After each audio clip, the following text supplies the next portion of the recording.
더불어민주당 신혜정입니다. 장지호 참고인은 먼저 나와 계시고요. 청장님, 제가 어제 백신 이상 반응 질의 중에 제주 20대 모더나 사망한 여성 관련해서 백신 인과성 논문을 정부에 제공을 했는데요. 그럼에도 불구하고 정부의 판단은 낮은 수준의 의학적 근거이기 때문에 보상하기 어렵다는 입장입니다. 평상시라면 저도 의사이기 때문에 충분히 이해가 되는데요. 감염병 긴급 승인된 신약의 경우에는 기존의 잣대로만 이 상황을 바라보면 안 된다고 생각을 합니다. 오늘 국감에서 많은 백신 피해자들이 어려움을 호소하고 계시잖아요. 보상을 강화하려면 어디까지 확대할지 원칙과 기준을 정립을 해야 됩니다. 최소한 낮은 수준의 의학적 근거라도 있다면 보상이 확대될 수 있도록 우리 상임위에서 힘을 모아야 하지 않을까 생각을 합니다. 청장님, 이런 보상 기준 확대에 대한 재검토의 여지가 있나요? 네, 말씀드린 것처럼 계속 근거가 새롭게 만들어지고 있기 때문에 그런 근거들을 계속 반영하면서 보상 범위에 대해서는 조정하겠습니다. 그리고 말씀 주신 근거의 수준을 어느 정도 할 건지에 대해서도 전문가들하고 논의하도록 하겠습니다. 예, 정부가 소통 강화를 약속을 하셨잖아요. 이를 가능하게 하기 위해서는 코로나로 지금 고생하고 있는 질병관리청과 복지부의 인력도 이 소통을 할 수 있는 확대도 필요합니다. 이건 우리 국회에서 신경 써야 되는 부분이지 않을까 생각을 합니다. 오늘 비대면 진료 온라인 플랫폼에 대해서 질의를 할 건데요. 장관님, 아까 원격으로 질의하면서 장관님께서 단계적 일상 회복이 되면 대면 진료 방식으로 돌아간다, 이렇게 워딩을 하셨어요. 그러면 11월 초부터 비대면 진료 종료되는 건가요? 그건 저희들이 조금 우리 방대본하고 좀 협의를 해야 합니다. 그러니까 그게 지금 심각 단계를 낮추면서 우리가 단계적 일상 회복 방안으로 이렇게 같이 갈 것인지, 그 위기 단계를 어떻게 조정할 것인지도 같이 정부 내에서 논의하겠습니다. 그러면 11월 초에 비대면 진료가 종료될 가능성도 배제는 못한다라고 이해해도 될까요? 지금 위험도는 상당히 아직도 있는 편이기 때문에 그 부분은 저희들이 전문가들하고 좀 더 협의를 하겠습니다. 알겠습니다. 장지호 대표 나왔는데요. 닥터 나우 앱을 개발했습니다. 감염병 시기에 환자와 의사, 약사를 연결해주는 비대면 온라인 플랫폼입니다. 단기간에 이용 건수 30만 건, 한 달 거래액 1억 원 돌파할 정도로 인기가 있다는 겁니다. 개발하게 된 계기가 어떻게 되시나요? 제가 의대생으로 있다가 사실은 미래 의료에 대해서 고민이 많았습니다. 그리고 미래에는 결국은 비대면 진료가 꼭 필요하다라고 생각을 해서 2019년부터 개발을 하게 되었습니다. 예, 대표님이 예비 의료인이시군요. 오늘 논의되는 바와 같이 온라인 플랫폼에서의 의료 연결은 우려가 많은 상황인데요. 여러 가지 오남용 문제, 그리고 올바른 진료와 처방과 복약 지급보다는 단순 처방, 단순 약 배송, 이런 것들이 악용될까봐 또 그 판을 깔아주는 게 아닐까에 대한 고민이기도 합니다. 특정 병원 약국들이 온라인을 통해서 환자 유치 쏠림 현상을 유발할 수도 있고요. 그러면서 의료 생태계를 파괴할 수 있는 우려도 있습니다. 장 대표님은 그동안 이런 온라인 플랫폼이 의료 생태계에 깨트리지 않기 위한 노력을 하셨습니까?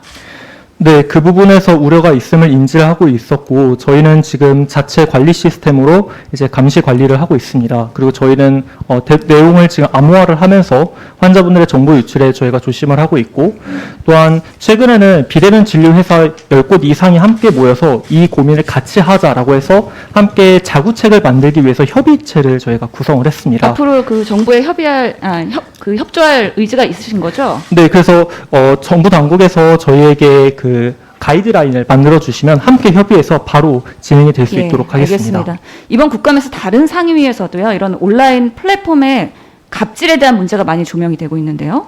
의료 온라인 플랫폼에 대해서 우려하는 바는 지금 닥터나우 같은 경우도 수수료가 영원입니다. 그렇기 때문에 회원수를 많이 유치하고 추후에는 수수료를 올려서 갑질하거나 독과점으로 가는 거 아니냐, 이런 우려도 있습니다. 나중에 닥터나우가 거대 벤처 기업이 된다, 이러면 그렇게 갑질하실 겁니까?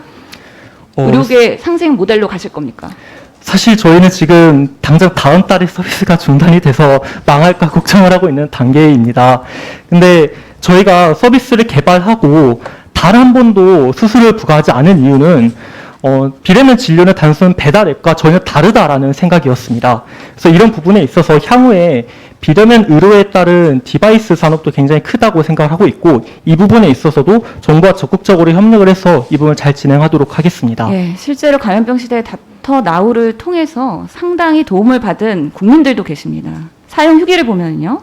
자가격리자들 그리고 아이셋 가진 직장맘 병원 갈 시간은 없죠. 이런 앱을 통해서 상당히 편리하게 병원과 약국을 연결할 수 있다는 겁니다. 그만큼 소비자의 니즈가 있다는 건데요. 장관님은 위드 코로나 도입하면 재택치료 도입하실 예정이시잖아요. 네. 지금 일부 구청 보건소에서는 대안이 없어서 닥터나와 MOU 맺고 있고요. 위드 코로나 재택치료 될 때 이를 활용하려고 준비 중에 있습니다. 그래서 정부가 제공하지 못하는 의료 사각지대를 오히려 닥터나우가 메꾸고 있는 현상도 나타나고 있는 겁니다. 그래서 마지막에 장관님 답변 주시면 좋겠는데요. 재택치료 도입하면 이런 경한 증상에 대해서 의료 지원이나 약 배송 어떤 식으로 할 건지에 대해서 답변을 주시면 좋을 것 같고요. 실제로 공공에서도 공단이나 심평원에서 이런 건강 온라인 플랫폼 제공하고 있는데 병원 정보를 주고 있긴 하지만 빠르게 변하는 소비자 니즈에 맞추지는 못하기 때문에 이런 기능까지는 공공에서 따라가지 못하고 있는 게 현실입니다. 그래서 민간과 공공이 상생을 해야 되는데 앞으로 우리가 민간을 죽이는 방식으로서의 그런 한계가 있다고 봅니다. 우리나라의 IT 기술 또 벤처 사업 육성, 유니콘 기업 육성 이런 차원에서 이 상황을 바라봐야 된다고 저는 생각을 합니다. 그래서 비대면 진료가 한시적인 허용인데 만약에 이게 끝나게 되면 닥터나우는 어떻게 하실 건가요?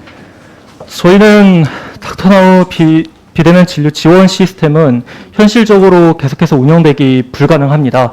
네, 다만 지금까지 정말 많은 환자분들과 국민들께서 저희를 통해서 도움을 많이 얻으셨고 이런 부분을 통해서도 정부에서도 저는 앞으로도 이것이 단순히 한시적으로 운영된다라고 믿고 싶지는 않습니다. 그래서 이 부분에 있어서 정말 많은 국민들께 도움이 되는 방향으로 보건당국에서 고려를 해주시면 진심으로 감사드리도록 하겠습니다. 네. 예, 감사합니다. 닥터나우 개발자는요, 미래 의료인인 의과대학생입니다. 어쩌면 시대의 흐름과 의료의 미래를 먼저 보고 행동한 젊은 청년이기도 한 것이죠. 작년에 보건복지부 장관은 1차 의료 중심의 대면 진료를 중심으로 하는 비대면 진료 준비하겠다고 했습니다. 속도도 느리고 지지부진한 상황입니다. 정부도 눈치 보지 말고 과감하게 이끌어 주셔야 된다고 생각합니다. 장관님 이에 대해서 답변 주시고요. 답변 주시기 전에 그러면 장조 대표님 이제 마지막으로 하실 말씀 추가로 있으실까요? 정부 주도로 하는 것도 굉장히 저도 공감을 하고 있습니다. 민간에서 잘하는 저희 같은 지원 시스템을 저희가 개발을 하고 운영을 하되 정부에서 안전하게 관리될 수 있도록 규정과 감독 체계를 만들게 된다면 실제로 지금 굉장히 많은 환자분들께서 잘 쓰시고 있는 것을 안정적으로 또 잘 할 수 있을 것이라고 생각을 합니다. 앞으로도 많은 협조를 저희가 진행하도록 하겠습니다. 감사합니다. 네, 저희들이 이제 단계적 일상 회복으로 갔을 때 제일 중점을 두고 있는 것은 경증 무증상 환자에 대한 재택 치료 방안입니다. 현재 생활치료 센터에서의 방식보다 지역 자가에 있으면서 치료를 받은 근데 이제 그 모델이 이제 지역에 있는 협력 병원하고 연계하는 방안과 그리고 시도 지자체에서 이제 중점으로 두고 이제 하는 방안이 있는데요.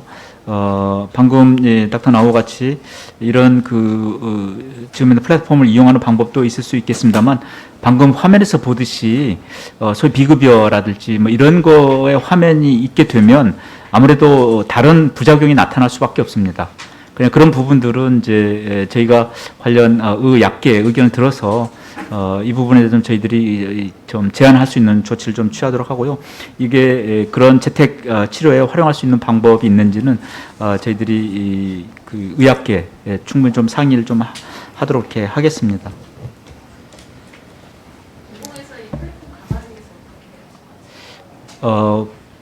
공공에서 이렇게 플랫폼을 만들어서 운영하기는 좀 어렵다고 생각이 듭니다. 다만 심평원이 혹시 이제 그런 시스템을 이용할 수 있다면 이제 그 방법도 있을 수 있겠는데요. 그 부분 아직 저희들이 정부 내에서 구체적으로 좀 고민하거나 검토한 바는 없습니다. 수고하셨습니다.